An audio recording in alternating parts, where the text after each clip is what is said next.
بسم اللہ الرحمن الرحیم۔ غسل جنابت ختم ہو گیا ہے، اب آ گیا ہے غسل حیض۔ یہی نا، حیض ہی ہے۔ کہا حیض کے غسل کا سبب خروج حیض ہے، خون حیض جب خارج ہو تو حیض رحم سے نکلتا ہے، جس رحم میں اللہ تعالیٰ بچے کو خلق کرتا ہے اسی سے نکلتا ہے، اور تقریباً ہر خاتون ایک مہینے میں ایک دفعہ دیکھتی ہے، کسی کے 5 دن، کسی کے 4 دن، کم از کم 3 دن، زیادہ سے زیادہ 10 دن، یہ ہوتا ہے۔ کہاں سے نکلے گا؟ جہاں اس کا موضع تکوینی جو ہے اس سے نکلے، جس طرح بھی نکلے، حدث سرزاد ہو گئی ہے، وہ اب آگے شرائط آئیں گی کہ 3 دن ہونا چاہیے، 10 سے زیادہ نہیں، وہ آگے باتیں آ رہی ہیں۔ حیض ہے تو وہ نکلا ہے تو بس پہلے قطرے سے ہی خاتون حدث کی حالت میں ہو گئی ہے، نماز ختم۔ یہ ہے موضع جو تکوینی مقام ہے، وہاں سے نکلے، چاہے جس طرح بھی نکلے، پہلے نہیں نکل رہا تھا، اس نے ہاتھ کے ساتھ نکال لیا، نکل ہے، ویسے اندر کھڑا تھا، باہر ایک قطرہ بھی نہیں آیا تھا، کوئی آلہ، کوئی جو کتنا جو ہوتا ہے جو اس نے رکھنا ہے پیڈ، اس کی وجہ سے نکل آیا، بس نکل آیا ہے تو حدث شروع ہو گئی ہے۔ اب چاہے وہ فضائے فرج میں باقی رہے، باہر نہیں گر رہا، تب بھی حدث کی ہے شروع ہے۔ تو یہ ہے جو تکوینی مقام سے نکلا ہے، ولو بے شیء آخر، دف طبیعی کے ساتھ نہیں بھی نکلا تو بھی کوئی مسئلہ نہیں ہے۔ لیکن اگر تکوینی مقام نہ ہو، وہ جیسے ایک بندے کا پاخانے کا سوراخ بند کر کے ادھر اور لگا دیا تھا، تو ہم نے کہا دف طبیعی سے نکلے، اس پیپ سے جو ادھر لگا دیتے ہیں اس سے دف طبیعی کے ساتھ نکلتا تھا، تو ہم کہتے تھے کہ وہ پاخانہ وضو کو باطل کر دیتا تھا۔ یہاں بھی ایسے ہی ہے کہ وہ مقام جو تکوینی ہے وہ اس سے نہیں آ رہا، بند کر دیا ہے، اور جو غیر تکوینی علاج وغیرہ کے لیے جو مقام رکھا گیا ہے اس سے نکلے تو بھی خاتون حائض شمار ہوگی، اور یہ دف طبیعی کے ساتھ نکلنا چاہیے۔ اگر ٹیکا لگا کے نکال لیا ہے رحم سے تو یہ حائض شمار نہیں ہے، اس میں ہے کہ دف طبیعی کے ساتھ ہو، اصلی مقام سے کسی آلہ کے ذریعے سے بھی نکلے تو بھی حائض شمار ہوگا۔ یہاں کسی آلہ کے ذریعے سے نکلا ہے تو حیض شمار نہیں ہوگا۔ اچھا، یہ یہاں بات ہو گئی کس مقام سے نکلنا ہے، اور جب نکلا ہے، چاہے ابھی ایک قطرہ نکلا ہے تو حیض شروع ہو گیا، جب تک نہیں نکلا تو نہیں نکلا۔ رحم میں حیض کیسے ہوتا ہے؟ جو خداوند عالم نے خاتون کو ایسے خلق کیا ہے کہ اس کی جو رحم ہے اس کا اندرونی جانب جو ہوتی ہے اس میں ایک جھلی سی پردہ جو ہے وہ بنتا ہے، اس کے پیچھے خون جمع ہونے لگ جاتا ہے، وہ جمع ہوتا رہتا ہے اس انتظار میں کہ ہو سکتا ہے حمل ہو جائے، اور حمل ٹھہر جائے تو پھر وہی تو غذا بننی ہے، وہ انتظار میں رہا اور حمل نہیں ہوا، تو اب وہ جو جھلی ہے اس نے پھٹنا ہے، وہ جو پھٹے گی تو خون نکلنا شروع ہو گیا، جس کی وجہ سے خاتون پھٹے گی تو جسم کا حصہ درد بھی محسوس کرے گی اور خون نکلنا شروع ہو جائے گی۔ جب تک رحم میں جو اس جھلی کے پیچھے سارا خون تھا وہ مکمل ختم نہیں ہوگا، اتنے تک خون نکلتا رہے گا، ختم ہو جاتا ہے، حیض ختم، پھر نئی جھلی، اور اس کے پیچھے پھر نیا، پھر نئی جھلی اور نیا خون۔ اس طرح ایک خاتون شاید 400 350 سے زیادہ حیض اس نے اپنی عمر میں دیکھنے ہوتے ہیں، اور جیسے حیض کا پیریڈ ختم ہوتا ہے تو اس کی جو بیضہ دانیاں ہیں، جیسے مرد کے خصیتین ہیں اس طرح اس کی بیضہ دانیاں ہیں، گردے جیسے ہوتے ہیں، ان کے ساتھ ہیں، بہرحال جہاں بھی ہیں، اس سے ایک انڈا نکلتا ہے بیضہ دانی سے، اور وہ جو ایک نالی ہے، پتہ نہیں اس کا کیا نام تھا، فلپنگ ٹیوب ہوتی ہے، اس سے وہ انڈا آتا ہے، رحم میں گرتا ہے، رحم میں جو گرتا ہے اگر نطفہ پہنچا ہوا ہو مرد کا تو وہ اس انڈے میں داخل ہو جاتا ہے، اور اب انڈے کی باراوری ہو گئی ہے، جیسے وہ کھجور پر ہم نر جو کھجور ہوتا ہے اس کا جو پاؤڈر ہوتا ہے وہ چھڑکتے ہیں نا، تو وہ سارے ہی جو کھجور کے دانے نکلیں گے پھل، وہ گٹھلی والا نکلتا ہے. اگر وہ نہ جائے تو سارے ہی بغیر گٹھلی والا خراب ہوں. تو یہ ضروری ہوتا ہے. کچھ ایسے علاقے ہیں جہاں پر ہمیں نہیں ڈالنا پڑتا، خود ہواؤں سے اڑ کر وہ پہنچ جاتا ہے. کہیں کہیں کچھ ایسی کھجوریں ہوتی ہیں کہ ہواؤں سے پہنچے تو وہ کافی نہیں ہوتا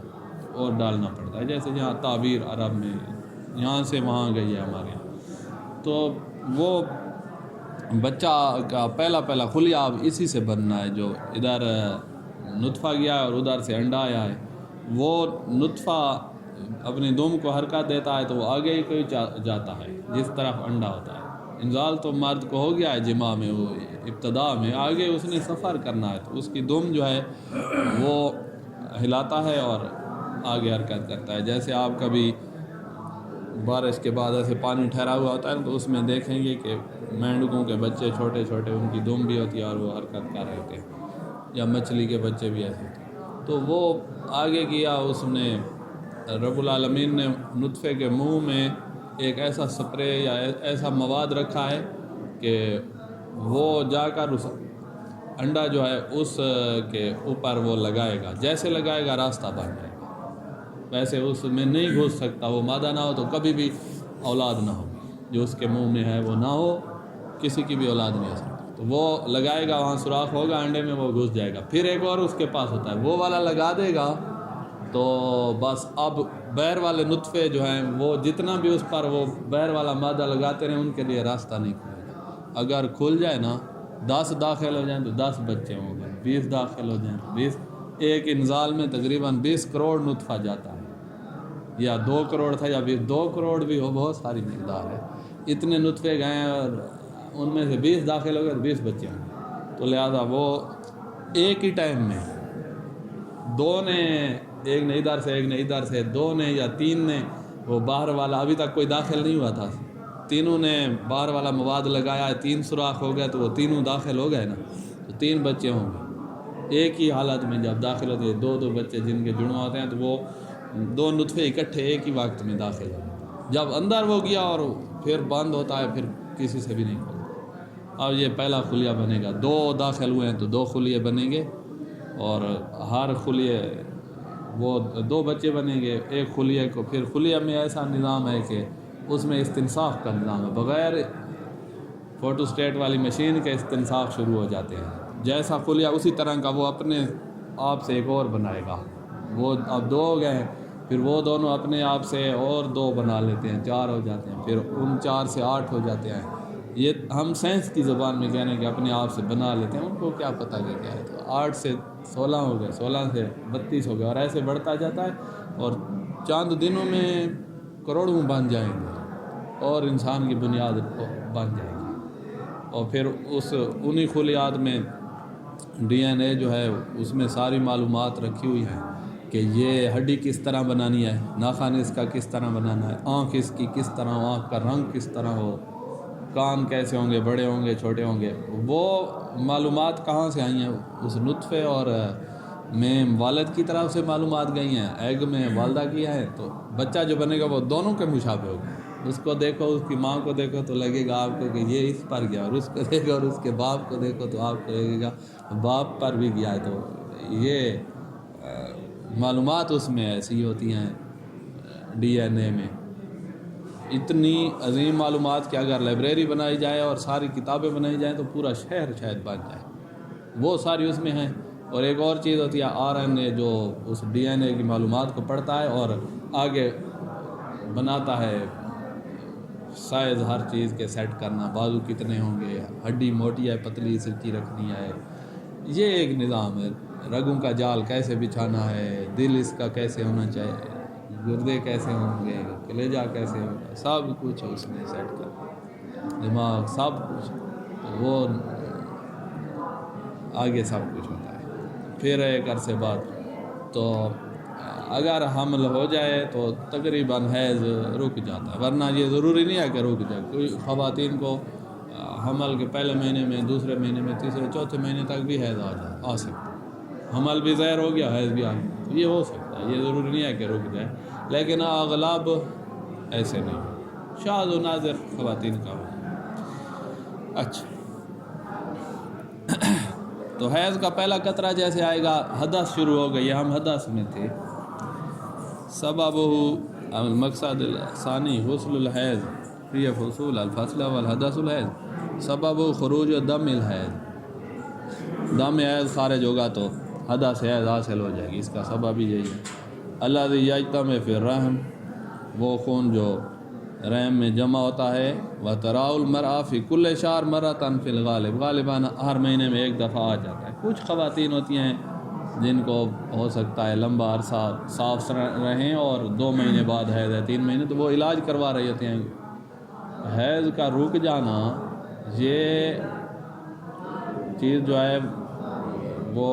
سر پہ بوجھ، طبیعت بوجھل سی اور اس طرح کا سبب بنتا ہے، تو لہذا وہ جس کا لمبا پیریڈ رک جائے تو وہ علاج کروانے یعنی وہ بیمار ہے، صحیح جو طبیعی ہوگی اس کو ہر مہینے میں ایک دفعہ آ جائے گا۔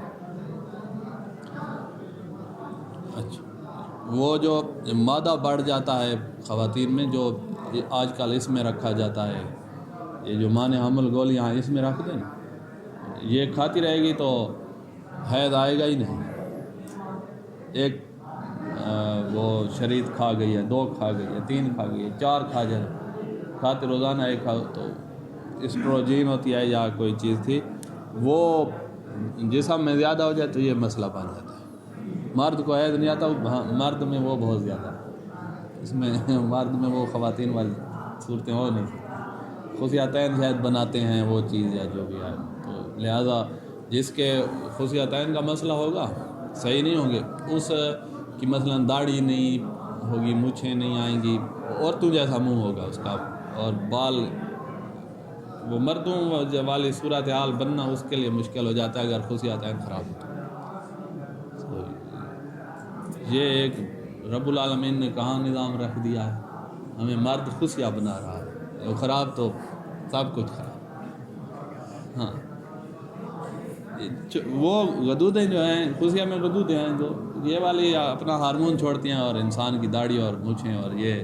آواز بھاری ہو جاتی ہے مرد کی۔ پہلے بچہ ہوتا ہے تو فرق نہیں محسوس ہوتا، لڑکی اور لڑکے کی ایک جیسی آواز ہوتی ہے، جب بڑا ہوتا جاتا ہے تو اس کا وہ ہارمون جو ہے وہ ہوتا ہے تو اب اس کا آواز بھاری ہو جاتا ہے، مردوں والا، مونچھیں داڑھی آنے لگ جاتی ہے اور سارا جنسی نظام مرد والا شروع ہو جاتا ہے۔ تو یہ غدودیں ہیں جسم میں، جیسے یہ ادھر ایک ہے جس کو ہم کیا کہتے تھے، تھائرائیڈ تھی نا، بھول گئی ہیں صاحب، جانا پڑھی نہیں تھی سکولوں میں، تھائرائیڈ تھی شاید، اس کا اگر نظام خراب ہو جائے، اس کا نظام خراب ہو جائے تو آپ اتنی زیادہ کمزوری محسوس کریں گے۔ اس نے 2-3 قطرے ہی چھوڑنے ہوتے ہیں جسم میں، قطرے میں کہہ رہا ہوں تو یہ بھی زیادہ شاید کہہ رہا ہوں گا، ہارمون اس نے چھوڑ، اس کا نظام خراب ہو جائے تو جسم میں کمزوری ہونے لگ جائے گی، آپ اٹھ نہیں سکیں گے، تو پھر یہ ٹھیک ہے تو آپ ٹھیک ہے۔ یہ رب العالمین کی یہی آیات ہیں جن کی طرح دیکھنا چاہیے، چھوٹی چھوٹی ہے۔ وہ نہیں ہوتا جو مستری جن کے پاس لیول والا ہوتا ہے، دیوار بنا رہے ہوتے ہیں تو رکھتے ہیں نا، تو اس میں پانی اور پانی میں وہ ہوا تھوڑی سی ہوتی ہے تو پتہ چلتا ہے کہ ادھر کیا ہے۔ ہمارے کانوں میں اس طرح کا نظام رکھا ہوا ہے جس کی وجہ سے ہم وہ بننا نہیں ہوتا جس پر چل رہے ہوتے ہیں کھیتوں میں، تو ہم ادھر بھی نہیں اترتے اور ادھر بھی نہیں اترتے، وہ ہمارا نظام سیٹ ہے، وہ بیلنس پہ ہم جاتے ہیں۔ اور جس کا یہ کانوں والا نظام ختم ہے تو وہ ادھر والی برسین بھی جو ہے وہ خراب کرے گا اور ادھر والی بھی خراب کرے گا، کب ادھر اتر جائے گا کبھی ادھر اتر جائے گا۔ یہ لیول ہمارا قانون ہے۔ وہ پڑھنے والا پڑھ رہا تھا کہ مولا علی کو جب ابو جہل آیا نا سرما پہنانے اور مولا نے تھپڑ لگائی، اس کے بعد ابو جہل کا بیلنس خراب ہو گیا تھا۔ یہی وہ لوگوں کی برسین جو ہے نا وہ یہ بڑھا دیا ہے جملہ اس نے، اس وقت کیا برسین والا گھاس تھا، بننے تے بھی ٹردا آئی تو لتڑیں دا آئی نا، لوگ بننے تے نہ ٹرڑنے دے ابو جہل مکہ کی برسین۔ ہاں، بہرحال تو یہ اللہ کے نظام ہیں جو انسان انہی میں ایک وقت اگر انسان سوچے تو معرفت کے خزانے کھلیں گے، اور اللہ کی معرفت جس کے پاس آئے گا تو وہ اور طلب کرے گا، اپنے رب کو اور قریب ہونا چاہے گا، جو اور کوشش کرے گا قریب ہونے کی، وہ پا لے گا اپنے رب کو، پا لے گا تو پھر دوستی ہو جاتی ہے۔ اصل چیز یہ انسان یہ دوستی لگانے آیا ہے دنیا کی نعمتوں کی لالچ میں یا جنت کی لالچ میں یا جہنم کے خوف سے، یہ تو انسان کے ساتھ لائق نہیں ہے کہ ہم جنت کی شوق میں عبادت کر رہے ہوں، جہنم کے خوف سے یہ ہمارے ساتھ لائق نہیں ہے۔ بس یہ ہے ہماری غفلت ہے کہ ان کے خوف، جہنم کے خوف اور جنت کے شوق میں، ورنہ رب ہمارا اتنا صاحب جمال و کمال ہے کہ اس کی اگر اعلیٰ صفات کی طرف توجہ کی جائے، یہی انسان کو اپنے سے غافل بنا دے گی۔ ایک ذات ہو جو ہمیشہ سے جو بھی اعلیٰ ترین صفت ہے اس کے اندر موجود ہے۔ ہمیشہ سے کا مطلب یہ ہے کہ اس نے کسب نہیں کیا، یہ بہت بڑی فضیلت ہے۔ اس میں تھوڑا سوچے نا انسان، ہمیشہ کے لفظ کو سوچے اور اس کے بعد دیکھے کہ اس کی صفات بھی ہمیشہ سے، اور کوئی بھی اس نے کسب نہیں کیا، اتنی کمال کی ذات ہے اس کہ پھر انسان اس راستے پہ چل پڑے تو وہ عاشق ہو جاتا ہے اپنے رب کا۔ یہی عاشق بننے آیا ہوا ہے انسان دنیا میں، لیکن وہ اپنے جذبہ عشق کو ہم دنیا پہ استعمال کر کے دنیا کو اپنا معشوق بنا لیتے ہیں اور اپنے رب سے غافل ہو جاتے ہیں۔ تو عشق والی صفت ہمارے اندر ہے، لیکن کس سے عشق کرنا ہے اس میں ہم تھوڑے وہ گڑبڑ ہو جاتی ہے۔ اچھا کہا وَتَرَاهُ الْمَرْءَ فِي كُلِّ شَهْرٍ مَرَّةً فِي الْغَالِبِ سَوَاءٌ خَرَجَ مِنَ الْمَوْضِعِ الْأَصْلِ، موضع اصلی سے نکلا ہے، موضع اصلی نو پوری جو خواتین کیا ان کا موضع اصلی جو ہے ایک جیسے ہی ہے، اول فرد شاذ ان کا موضع اصلی ٹانگوں کے درمیان ہے، اول فرد شاذ الخلقت من هذه الجهة، کوئی ایسی خاتون ہو کہ جس کا اس جگہ پہ نہ ہو جس طرح دوسری خواتین کا ہوتا ہے، اس کا مثلاً مقام حیض یا شرمگاہ ہی اس کی اور جگہ پر ہو، مثلاً پیٹ پہ ہو، تو وہاں سے نکلے گا تو وہ بھی اس کا موضع تکوینی ہے اور جگہ۔ یہ وَإِنْ كَانَ خُرُوجُهُ موضع اصلی سے نکل رہا ہے تو حیض ہوگا، وَإِنْ كَانَ خُرُوجُهُ بِقُطْنَةٍ کتنے کے ساتھ ہے یا غیر کتنا کسی اور چیز کے ساتھ ہے، موضع اصلی سے نکلا ہے تو بس یہ حیض شمار ہوگا۔ خارج من الموضع العارضی، یا موضع اصلی سے نہیں نکلا ہے، موضع عارضی سے نکلا ہے جو ڈاکٹر نے بنا دیا ہے، تو اس سے نکلے تو بھی حیض ہوگا، لیکن بشرط دفع طبی دفع کے ساتھ نکلے، لا بمثل اخراج بالاعلیٰ، اعلیٰ کے ساتھ اخراج وہ حیض شمار نہیں۔ وَإِذَا انصب من الرحم إلى الفضاء، اگر خاتون کا خون رحم سے نکلا، جیسے وہ مرد کی منی نے حرکت کی تھی لیکن بیر نہیں آئی تھی، اسی طرح خون رحم سے نکلا ہے الی فضاء الفرج، فرج کی فضا میں آ گیا ہے، ولم یخرج منہ اصلا، لیکن اس سے نکلا نہیں ہے، قطرہ واحدہ بھی نہیں نکلا ہے، تو ابھی تک حیض شروع نہیں ہوا ہے، یہ نماز پڑھے، جب وہ پہلا قطرہ نکلے گا تو اس وقت حیض شمار ہوگا۔ لم یوجب الحدث، یہ حدث کا موجب نہیں بنا۔ یہ کب فائدہ ظاہر ہوگا کہ حرکت کیا خون نے رحم سے، اس کو پتہ چل گیا ہر مہینے جو اس کی یہ حالت ہوتی ہے اس کو اپنے بارے میں پتہ ہے۔ ابھی صبح کی نماز کے مثلاً 15 منٹ رہتے ہیں، 20 منٹ رہتے ہیں، اور اس نے نماز فرض کرو اگر نہیں پڑھی اور پہلا قطرہ نکلا ہے ان 15-20 منٹ بعد یا نہیں جب سورج طلوع کر گیا تھا، تو اس نماز کی اس خاتون کے اوپر قضا ہوگی، کیونکہ وہ اندر حرکت کر رہا تھا، باہر تو نہیں نکلا تھا۔ بعد والی نماز معاف ہے، یہ اور جب خون نکل آیا واضح۔ وَإِذَا خَرَجَ وَلَوْ بِمِقْدَارِ قطرہ، ایک قطرہ بھی نکلا ہے، ثُمَّ انقطع، پھر دوسرا قطرہ نہیں نکلا ہے، وہیں انقطع کا مطلب ہے یعنی شرمگاہ کے اندر ہی رہ گیا ہے، باہر نہیں نکل رہا، تو یبقى الحدث، حدث باقی ہے، مادام الدم باقیاً فی باطن الفرج، جب تک یہ خون باطن فرج میں باقی ہے حدث باقی ہے، کیونکہ ایک قطرہ نکل آیا۔ اب نمازیں چھوڑ دیں۔ اچھا، یہ آپ نے پہچان لیا حیض کیا ہوتا ہے۔ خاتون جو باکرہ ہے لڑکی، اس کی شادی ہوئی، شوہر نے دخول کیا، خون نکلا ہے،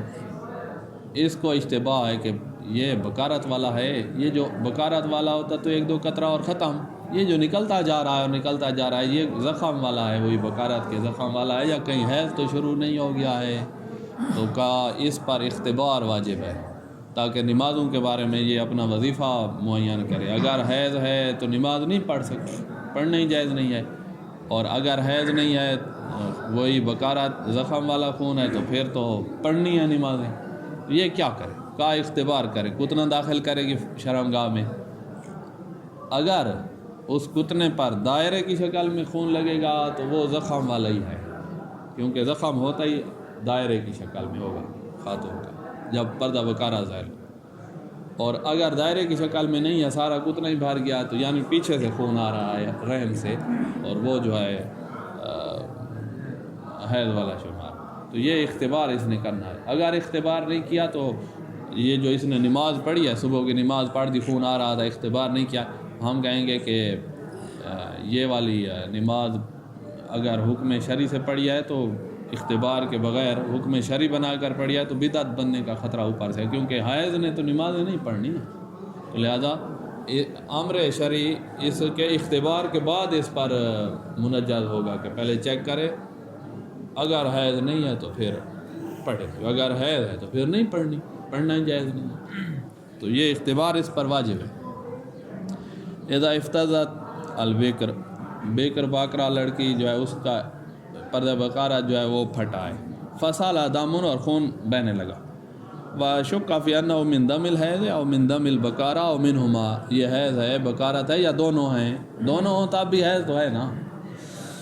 تو یہ کیا کرے گی؟ کہ ادخلت کتنا داخل کرے گی، وصبرت فترہ، ایک فترہ صبر کرے گی، تھوڑی دیر صبر کرے گی، کہ تعلم بنفوذ الدم فی، اتنی دیر صبر کرے کہ اس کو پتہ چل جائے کہ خون اب کتنے میں آ گیا ہے، پھر ثم استخرجا برفق، پھر آرام آرام سے اس کو نکالے کہ گڑبڑ نہ ہو جائے، سارا اختبار خراب نہ ہو جائے۔ فإن كانت مطوقہ بالدم، اگر اس پر خون دائرے کی شکل میں، توق کی شکل میں لگا ہوا ہے تو فهو من دم البکارہ، دم بکارہ تو۔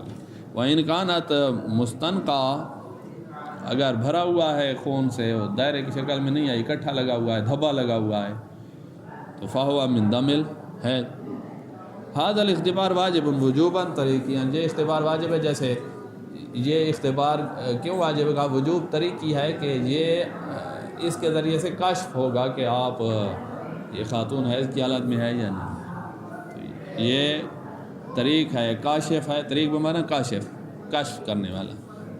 کس کا کاشف ہے؟ حیض ہے یا بکارت والا ہے، اس بات کا کاشف ہے۔ آگے لکھا ہے اکتشاف حال ہے، اس کے حال کے اکتشاف کے لیے یہ وجوب وہ نہیں ہے جیسے وہ ہوتا ہے وجوب، جیسے نماز کا وجوب نفسی ہے یا روزے کا وجوب نفسی ہے، اس طرح نہیں ہے، وجوب طریقی یعنی مقدمہ کے طور پر۔ فلا یحکم بصحت صلاتها ظاہراً، اگر یہ اختبار نہ کیا نا تو اب جو نماز پڑھی ہے اس کی صحت کا حکم نہیں لگایا جائے گا۔ ولا یجوز الاتیان بها بقصد الامر الجزمی، اور اس کے لیے جائز بھی نہیں ہے کہ یہ نماز کو پڑھے امر جزمی کے طور پر، یعنی قطعی طور پر میرے اوپر امر ہے، ہو سکتا ہے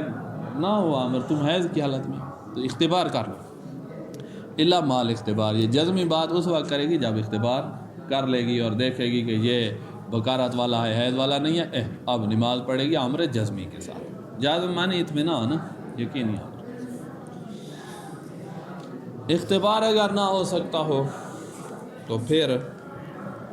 کہا پھر اتنا کرے کہ دیکھ لے کہ کہیں اس کی حیض کی عادت کے دن تو نہیں چل رہے، اگر حیض کی عادت کے دن ہیں تو پھر خون حیض ہی ہوگا، تو یہ دیکھ لے، اگر عادت والے دن نہ ہوں یا عادت کا پتہ ہی نہیں ہے اس کو، یا اس کی عادت ہے ہی نہیں، یعنی یہ والا کام نہیں ہو سکتا جو ہم اس کے ذمہ لگا رہے ہیں کہ عادت کو دیکھ لو، یہ والا نہیں ہو سکتا، تو پھر استصحاب جاری کرے گی کہ پہلے حیض نہیں تھی، اب شک کا حیض ہے یا نہیں ہے، عدم الحیض کا استصحاب جاری کرے گی۔ اور آپ کہیں گے کہ عدم البکارہ کا استصحاب بھی، تو بکارہ تو ابھی زائل ہوئی ہے نا، وہ تو زخم ہوا ہے، اس نے محسوس کیا درد ہوا ہے۔ اذا تعذر الاختبار المذکور تعمل وفق حال سابق، اگر یہ اختبار نہیں ہو سکتا تو یہ اپنے سابقہ مہینوں والی جو حالت ہوتی تھی، عادت اور عدم عادت، اور وہ جو طریقہ کار اس کا ہوتا تھا حیض قرار دینے کا، اسی کے مطابق چلے۔ من حیض و عدم ہی، کہ سابقہ مہینوں میں انہی دنوں میں حیض ہوتا تھا یا حیض نہیں ہوتا تھا، اس کے مطابق چلے۔ وَإِذَا جَاهِلَتِ الْحَالَ السَّابِقَةَ، حالہ سابقہ سے جاہل ہے تو فَالْآوَتِ اسْتِبَابًا الْجَمْعُ بین عمل الحائض والطاہرات، احتیاط مستحب یہ ہے کہ یہ جمع کرے، یہیں سے پہچان لو جمع کیسے ہوگا، حیض والے کام بھی کرے اور پاک خاتون والے کام بھی کرے، یعنی واجبات کو ادا کرے اور محرمات حیض سے اجتناب کرے۔ محرمات حیض میں سے ایک مسجد میں آنا ہے، تو یہ والی خاتون مسجد میں نہ، احتیاط مستحب ہے، مسجد میں نہ آئے تو نماز پڑھے، قرآن کو ہاتھ نہ لگائے، روزہ رکھے، یہ یعنی واجبات طاہرہ کو انجام دے اور محرمات حائض کو ترک کرے، یہ احتیاط مستحب ہے، ورنہ فتویٰ یہ ہے کہ یہ طاہرہ شمار ہوگی۔ وَإِلَّا وَإِنْ كَانَ يَجُوزُ لَهَا الْبِنَاءُ عَلَى الطَّهَارَةِ، فتویٰ یہ ہے کہ یہ طاہرہ شمار ہوگی۔ کون طاہرہ شمار ہوگی؟ اختبار بھی نہیں ہو سکتا تھا، عادت وغیرہ کے مطابق بھی نہیں چل سکتی تھی، تو اب ہم نے کہا کہ یہ طاہرہ شمار ہوگی، استصحاب کریں گے عدم حیض۔ اگرچہ احتیاط مستحب یہ ہے کہ یہ جمع کر لے کہ حیض والے جو محرمات ہیں، قرآن کا مس کرنا، مسجد میں آنا، دو محرم یہ ہو گیا، تیسرا جماع ہو گیا، محرمات حیض سے اجتناب کرے اور جو طاہرہ خاتون پر واجبات ہوتے ہیں، نماز روزہ، ان کو انجام دے۔ یہ ہوتا ہے جمع بین الحائض و طاہرہ، اس کو یاد رکھیے گا، یہ بار بار آگے آئے گا۔ اچھا